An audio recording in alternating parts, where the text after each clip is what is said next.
एक ऐसा टॉय जिसकी मैन्युफैक्चरिंग कॉस्ट सिर्फ 290 तक है, लेकिन जिसने 17,150 करोड़ का बिजनेस कर दिखाया।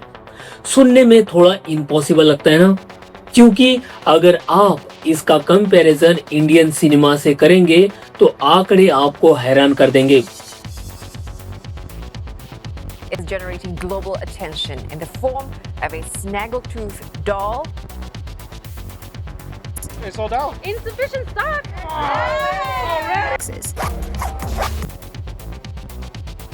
$10 gamble that's built a multi-billion-dollar empire. And sent its stock market value jumping by more than 520%. क्योंकि भारत की टॉप 10 फिल्मों को बनाने में कुल अब तक 2,800 करोड़ रुपए लगे और इन फिल्मों ने अब तक मिलकर सिर्फ 14,622 करोड़ रुपए ही कमाए हैं।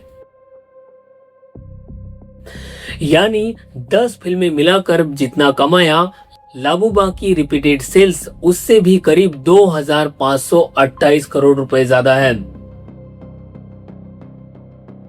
Beijing to Bangkok, London to New York City, Pop Mart has turned mystery into money.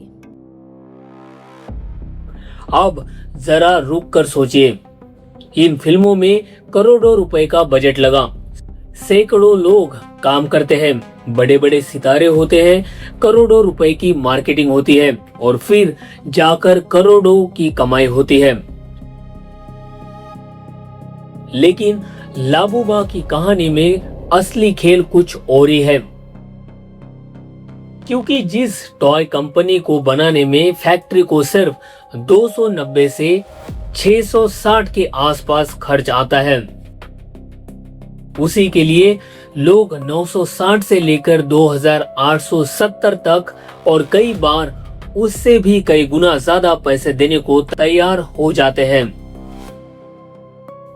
हद तो तब हो गई जब एक लाबूबा की ऑक्शन प्राइस 1 करोड़ से भी ज्यादा हो गई। तो सवाल ये नहीं है कि लाबूबा इतना महंगा कैसे बिक गया, असली सवाल ये है कि पॉप मार्ट का वो कौन सा डिसीजन था जिसने 660 से भी कम की मैन्युफैक्चरिंग कॉस्ट वाले एक छोटे से टॉय में इतनी वैल्यू पैदा कर दी कि लोग उसकी कीमत से भी कई गुना ज्यादा पैसे देने के लिए खुशी खुशी राजी हो गए। और आज हम इसी सवाल का जवाब ढूंढेंगे। हम ढूंढेंगे लाबूबा की उस जीनियस मार्केटिंग स्ट्रेटेजी को जिसने एक छोटे से कैरेक्टर को ग्लोबल ऑब्सेशन बना दिया।